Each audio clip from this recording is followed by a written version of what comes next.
저희 때가 이제 제가 이제 그 대학교 때 이제 MS 도스라고 기억 못 하실 텐데 MS 도스라는 걸 처음에 이분이 네. 만드셨어요. 마이크로소프트 도스라는 프로그램인데 그때부터 저희는 이제 이분과 많은 걸 읽었죠. 이분이 책도 많이 내셨거든요. 그래서 이제 그분 책이 어쨌든 비전 제시, 자기계발서 같은 비전 제시, 미래 예측서 같은 것들이 지금은 이제 그런 게 많이 없어졌는데 네.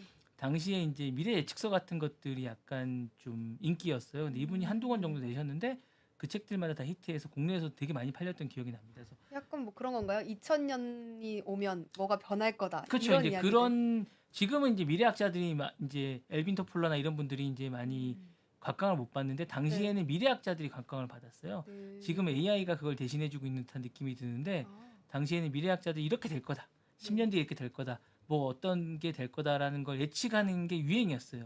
그러면서 그 유행을 하면서 뭔가를 준비하는 산업자체 같은 것들이 화제가 됐었는데 그때 빌 게이츠가 한 두 권 정도를 썼던 것 같아요. 근데 그 책들이 상당히 많이 이루어지고 실질적으로 본인이 이제 그걸 만들어가는 사람이니까 네. 단순히 예측만 하는 게 아니라 빌 게이츠는 다른 분들하고 다 이렇게 자신이 이제 어떻게 꿈꾸는 세상, 자기가 만들어갈 세상을 직접 만드는 그런 것들을 그쪽에서 얘기를 했어서 그때 실현 방식까지도 직접 제안을 이렇게 했던 거군요. 네, 그리고 그래서 많이 이제 이루어졌다고요. 예, 그러니까 본인이 이제 이런 세상이 될 거고 이런 세상을 나는 꿈꾸고 있고 만들어 갈 네. 거다라는 의지를 그 책에서 표현했던 것 같아서 그런 것들이 좀 의미가 있는 분이었던 거 아닌가. 사실 이제 컴퓨터를 처음 시작할 때 윈도우로 가는 게 한번 변화가 있었거든요. 그 전에 MS 도스라는 건데 네.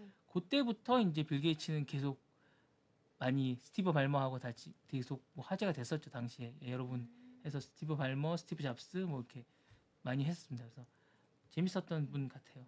네, 이렇게 본부장님이 말씀해 주신 것처럼 빌 게이츠가 그냥 평범한 인물은 확실히 아닌 것 같아요. 네네. 뭔가 미래에 대해서 생각도 많이 하고 또 어떻게 실현할 것이다 비전도 제시하고 뭐 대학교도 중퇴하고 이랬잖아요. 네, 그러니까 유행인 것 같습니다. 평범하게 네, 그냥 하버드. 평범하게 한 건 아니라고 네네. 보여요.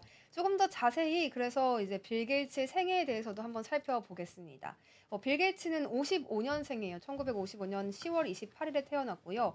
워싱턴주 시애틀 출생이라고 합니다. 네네. 시애틀에서도 태어나서 미국 사람으로 이제 살고는 있지만 또 독일계라는 이야기도 조금 네네네. 전에 해주셨죠. 시애틀이 워싱턴에 있었군요. 예.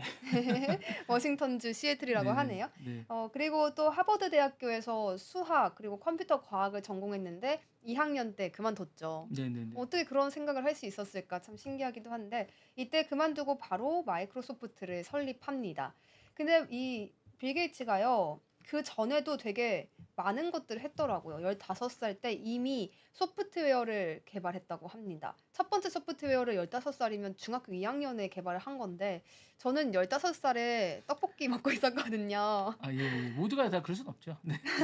그쵸? 네. 저 같은 사람도 있으니까 이렇게 빌 네네. 게이츠 같은 사람도 있는 네네. 다 그럴 수 없습니다. 균형인데 예, 예. 가족 배경을 좀 살펴보면 부모님은 모두 교육자이셨다고 합니다. 그리고 어릴 때부터 컴퓨터에 대한 관심을 많이 보였었다고 하고요. 정말 약간 타고났다? 이런 생각이 드네요. 네, 맞습니다. 사고 난 것 같습니다. 네.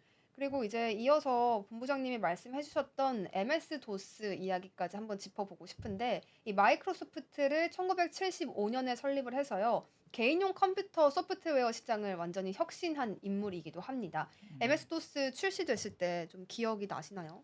그럼요. 그 MS 도스가 사실은 이제 버전이 계속 나왔었어요. 저게 네. 이제 계속 나오고 이제 저거는 그 쓰려면 명령어를 외워야 돼요. 아. 뭐 CD 뭐 그런 것들이 있어요. 이렇게 디렉토리를 바꾸는 용어나 그다음에 어떤 명령어 같은 것들을 기계어기 때문에 좀 외워야 돼요. 그래서 그런 부분들 그래도 이제 저렇게 MS 도스를 들어가야지 그 기본적으로 이제 구동이 가능한 네. 리눅스 계열이라고 보면 돼요. 리눅스를 아시는지 모르겠는데 어쨌든 약간 그런 거랑 비슷해요. 그래서 저거는 이제 좀 구동이 되려면 기계어기 때문에 약간 그렇게 공부를 좀 했었어야 되고 저렇게 저거를 하기 위해서 당시에는 학원도 유행했었어요. 아. 지금은 컴퓨터 학원이라는 게 없는데 당시에는 이제 MS 도스가 한 달 정도 배우고 그 다음에 이제 아래 한글을 배우고 뭐 이런 것들 학원이 많이 있었어요. 저희 대학 다닐 때는 그래서 이제 그랬던 기억이 납니다. 그래서 75년도에 설립이 되고 이제 실질적으로 이제 그 MS 도스가 나오기 시작한 거는 좀 늦게 나왔어요. 어. 한 90년대 좀 다 돼가지고 그때 좀 나왔던 것 같은데 네. 그래서 이제 그때쯤 잘 됐던 것 같고 그 다음에 이제 윈도우가 약간 애플을 비슷하게 해서 베껴서 나온 것 같은 느낌이 좀 듭니다. 네. 그렇군요. 그런 영향들 덕분인지 사실 요즘 시대 사람들보다 그 이전 세대 분들이 컴퓨터를 더 잘 사용하시잖아요. 요즘에는 뭐 코딩이나 뭐 스마트폰 관련해서 개발하는 쪽으로 그 트렌드가 넘어갔다 이런 생각도 듭니다. 이 마이크로소프트를 설립하고 나서 정말 큰 성공을 거뒀는데 이 창립 배경도 좀 살펴보면 친구인 폴 앨런과 함께 손을 잡고 창립을 했다고 네네. 합니다. 그 이후에 윈도우 운영체제 출시하면서 세계 최대 소프트웨어 회사로 성장했고요. 또 소프트웨어 개발 쪽에서 굉장히 비전도 많이 제시를 했죠. 이런 이유들로 정말 최고의 기업이 되었고, 이 비즈니스 모델도 좀 남달랐습니다. 라이센스 판매를 통해서 수익을 창출하는 것이었는데요. 그러니까 계속해서 제품 매출이 나오지 않아도 이 라이센스만으로 이 제품을 사용하는 사람들만 있으면 계속 돈이 들어오는 구조인 거죠. 그래서 숨만 쉬어도 돈이 들어온다 이런 거를 빌 게이츠는 정말 실현해냈습니다. 빌 게이츠는 애플 또 IBM 등과 경쟁을 계속 해 나갔는데 이곳에서 또 시장 지배력을 강화했다라는 평가까지도 이어지고 있습니다. 다음으로는 이제 빌 게이츠가 주식 공개를 했던 당시 이야기를 한번 해보고 싶어요. 1986년에 마이크로소프트가 상장됐거든요. 네네. 이때 좀 상장됐을 때 시장에 충격을 주었을까요? 충격이 별로 없었을 것 같은데.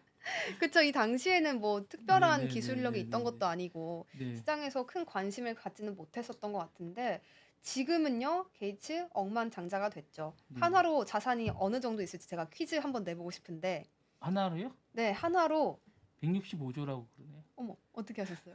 아니, 포브스에 네, 나왔던 것 같아요. 네. 맞아요. 165조가 넘는 자산을 가지고 있는 정말 네. 억만장자 그 자체입니다. 조만장자 아닌가요? 조만장자죠. 그래서 그쵸? 뭐 제가 볼 때 계속 1위 하다가 최근에 네. 한 10위 안에는 들어 있는 것 같아요. 예. 진짜 내주질 않네요, 순위를. 네. 한 10위 안에는 계속 있었던 것 같아요. 그래서 이렇게 억만장자, 조망장자들은 돈 버는 기분이 어떨까 제가 하나 짤이 있어가지고 가지고 왔거든요. 이거 한번 보실래요? 신형 람보르기니가 나왔던데 사려면 돈을 좀 모아야겠지? 이렇게 얘기해요. 그리고 잠깐 이렇게 숨을 쉽니다. 한 3초 지났나? 다 됐다. 이렇게 이야기한단 말이죠. 그거 다 된 거예요?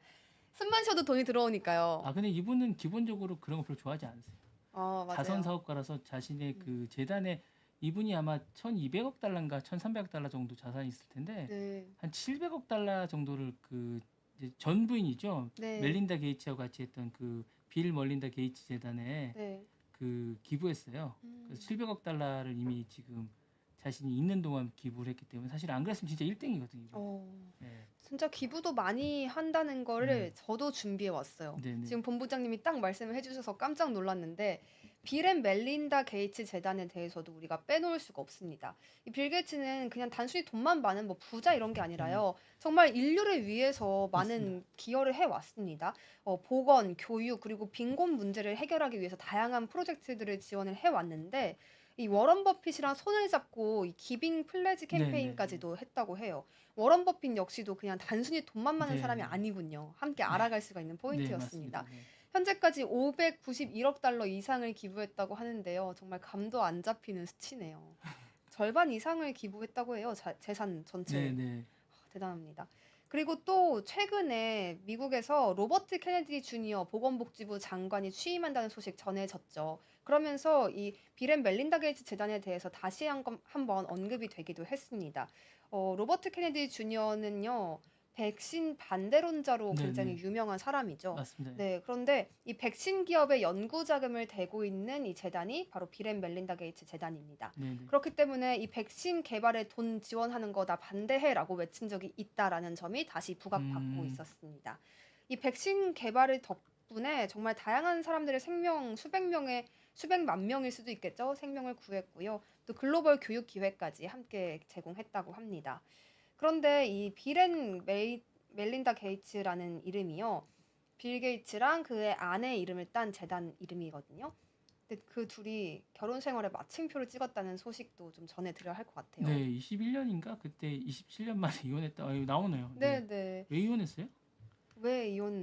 둘 간의 성격 차이였겠죠. 그런가요? 네, 근데 되게 멋있는 점이 있어요. 그냥 갈라선 거에서 전부가 아니고요. 계속해서 이 공동 운영으로 동업자로 함께하겠다 이렇게 발표를 했더라고요. 그게 멋있는지는 잘 모르겠는데 어쨌든 멋있지 않나요? 네네. 뭔가 정말 이 데이를 함께 이뤄가자. 우리의 네네. 결혼 생활은 네네. 마쳤을지라도 이런 네네. 느낌이 좀 네. 멋있게 보이더라고요. 이 둘의 그 러브라인에 대해서 잠깐 언급을 해드리자면 마이크로소프트의 유일한 여직원이었다고 합니다. 그리고 이 자신의 차 옆자리에 차를 주차한 것을 계기로 해서 둘의 사랑이 점점 커지기 시작했다고 하네요. 진짜 별것도 아닌 걸로 사랑이 이루어집니다. 아, 한국과 네, 좀 다르죠. 결혼하는 방식이. 한국은 네. 뭐 모든 걸 다 따지지만 미국은 그렇지 않은 것 같고 음. 빌의 성격상 뭐 제가 볼 땐 그러고 남을 것 같은 생각이 듭니다. 그렇군요. 그래서 당시에 한국 나이로 40살이었던 빌 게이츠가요, 9살 연하인 멀린다와 결혼을 했고, 이 두 사람의 이름을 딴 재단까지 설립을 했다. 이런 역사들이 있습니다.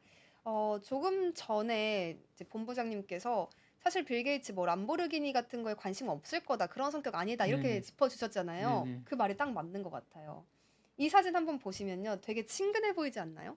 네. 이게 무슨 모습이냐면 햄버거 가게에서 줄 서는 모습이라고 해요.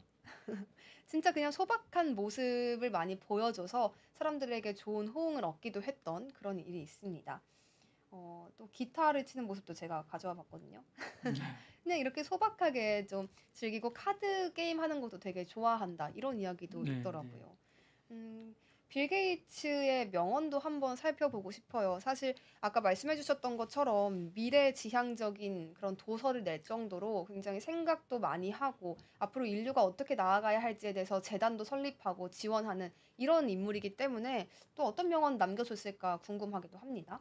항상 먼저 다가가고 배려하고 먼저 이해하라 이런 이야기 하면서 아낌없이 주는 나무가 되라고 했습니다. 정말 이런 생각을 실현한 사람인 것 같아요. 근데 이제 제가 볼 때는 지금은 그런데 네. 현역에 있을 때는 그러지 않았던 것 같아요. 현역에 있을 그렇군요. 때 저희가 있을 때 익스플로러 전에 넷스케이프라고 네. 웹 브라우저가 있었어요. 지금 크롬이 이제 전체를 다 장악하고 있지만 음. 그 넷스케이프가 이제 익스플로러가 나오기 전에 MS 익스플로러가 나오기 전에 되게 인기였거든요. 네. 근데 넷스케이프한테 되게 잔혹하게 굴었던 것 같아요. 그러니까 이걸 저희가 이제 컴퓨터를 사면 네.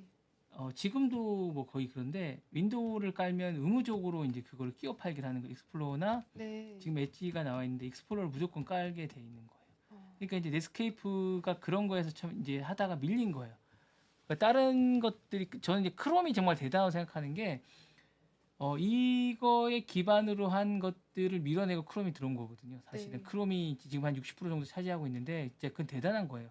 웹브라우저 같은 경우 한번 쓴 사람들이 바꾸지를 못하는데 네. 그거를 크롬이 바꿔서 안정화를 시키면서 근데 사실 익스플로러는 되게 불안정한 그런 거였던 기억이 나요. 제가 볼 때 당시에 그럼에도 불구하고 무조건 써야 됐거든. 울며 겨자 먹기로. 네. 예, 근데 그런 부분에 대해서도 좀 그렇고 이제 윈도우가 나올 때만 해도 매번 문제가 생기는 거예요. 네. 윈도우 버전이 뭐 제가 볼 때 뭐 지금은 계속 나오고 있지만 계속 문제가 돼요. XP부터 시작해서 계속 문제가 됐던 것 같아요. 98부터 시작해서 계속 윈도우가 나올 때마다 문제가 계속 발생하고 버그가 계속 있고 음. 어쨌거나 그걸 전부 다 이제 많은 사람이 써가면서 이제 지금까지 업그레이드 됐던 것 같은데 그런 거에 따지면 맥은 되게 안정화된 OS를 구축하고 네. 사파리도 굉장히 안정적인 것 같은 느낌이 들고 음. 그런 느낌이 좀 있거든요. 근데 익스플로러는 계속 하여튼 있는 동안은 그렇게 지금처럼 동네 아저씨 같은 느낌은 아니었던 것 같아요. 기업에 어. 대해서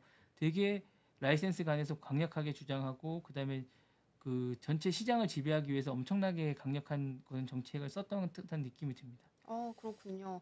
지금은 좀 인자한 아저씨 같은 네, 네. 발언들도 이어가고 있지만 그 당시에 기업인으로서는 굉장히 또 공격적인 네네네. 전략을 그러니까 펼치기도 했던 2000년에 네. 이제 CEO 자리에서 내렸는데 그 다음부터 이제 그 와이프하고 같이 멜린다 게이츠랑 같이 다양한 음. 사업을 하면서 자선 사업과 여러 가지 옆에 조언을 한 멘토 같은 역할을 많이 했던 것 같아요. 네. 그 전에 이제 현직에 있을 때는 정말 그 대단해 많은 기업들 두려움의 대상이었던 것 같아요. 조금만 하면 소송이 들어가고 네. 아니면 뭐 독점이나 이런 것들에 대해서 너무나 강박관념이 있을 정도로 음. 자신과 같이 이렇게 있을 때 뭐 이렇게 하진 않았던 것 같은데 그런 것들에 대한 뭐 내려오고 나서 또 반성의 일종일 수도 있다는 생각이 드는데 음. 그런 것들에 대해서 했고요. 그때 당시에 이렇게 하다 보니까 반독점법에 걸리기도 했었어요. 그렇군요. 네네. 지금 뭐 이렇게 해서 뭐 그러니까 휴레파카드나 델 같은 컴퓨터에 무조건 자기네 것들을 끼워서 네. 팔아야 되고 그걸 없으면 안 해주는 MS를 음. 주지 않는 약간 이런 정책을 썼기 때문에 음.